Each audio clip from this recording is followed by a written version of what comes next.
Hello everyone, welcome to mathematics tutorial. So today, iba naman na yung ipakita natin. Tricks in multiplying same numbers that ends in 5. So ano yung tricks natin on how to multiplying these numbers? So madali lang. So for example, 15 times 15.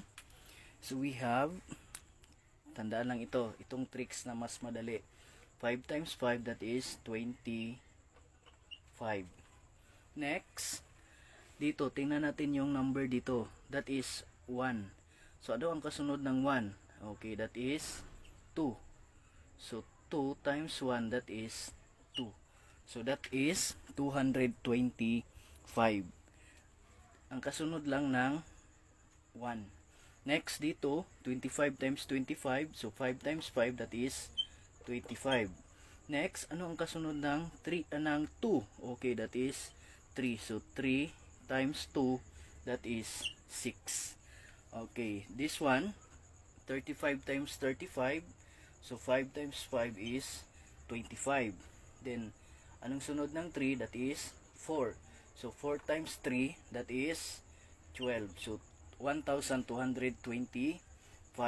The same with this one, 45 times 45. So 5 times 5, that is 25.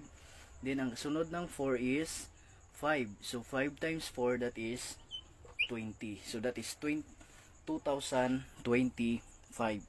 And this one, 5 times 5, 25. Then ang kasunod ng 5 is 6. So 6 times 5, that is 30. Then ito, 65 times 65. So 5 times 5 is 25. Then ang kasunod ng 6 is 7. So 7 times 6, that is 42. So 4,225.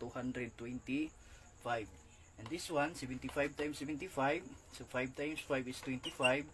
Then 7, anong sunod ng 7? That is 8. So 8 times 7, that is 56. So that is 5,625. Then ito, 85 times 85. So 25. Then ang kasunod ng 8 is 9. So 9 times 8, that is 72. So that is 7,225. And this one, 95 times 95. So 5 times 5, that is 25. Then anong kasunod ng 9? That is 10. So 10 times 9, that is 90. Okay, so that is 9,025. And this one, 105 times 105. So 5 times 5, that is 25. Then anong kasunod ng 10? So that is 11. So